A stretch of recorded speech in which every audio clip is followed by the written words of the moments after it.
What's going on, guys? This is my procreate process for an image I call Hellboy leaping.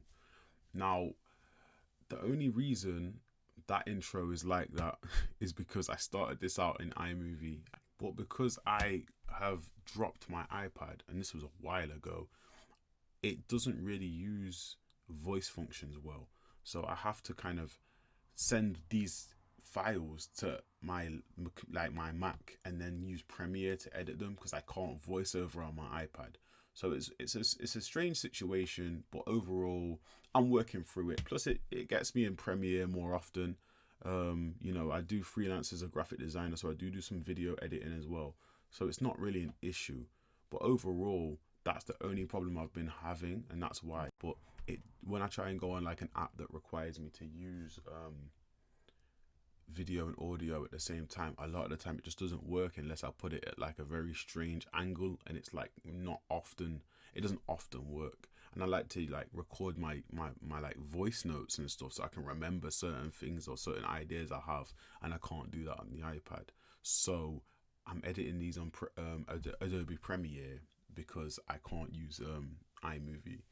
So I don't think the next few videos will have those kind of intros. But anyway, so this is the piece. This is Hellboy. Now for this image, I made I think I kind of used the Nico roll brush that existed in Procreate, and I kind of adjusted it and tried to make myself like a more painterly brush, kind of closer to like what kind of brushes I'd use in Photoshop.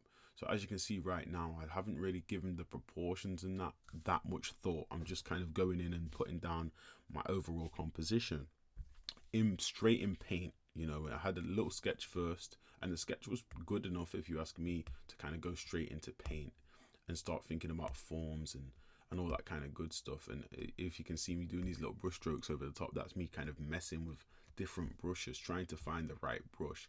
And that was a battle for me in Procreate for a long time, was trying to figure out what brush I want to use, overall, to make the overall painting experience a bit better for me as a Photoshop user. Nowadays, I said this in the last video, but if you didn't watch it, I'll say it again. I've discovered a few brushes that I do think are fantastic, and I'm probably going to stick to them for the foreseeable.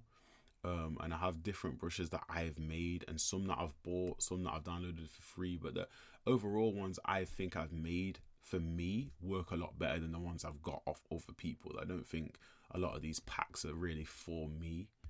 Maybe I'm doing something wrong. Maybe my pressure curve settings are different to everyone else's. I don't know, but overall the brushes that I've made I feel a lot more comfortable with.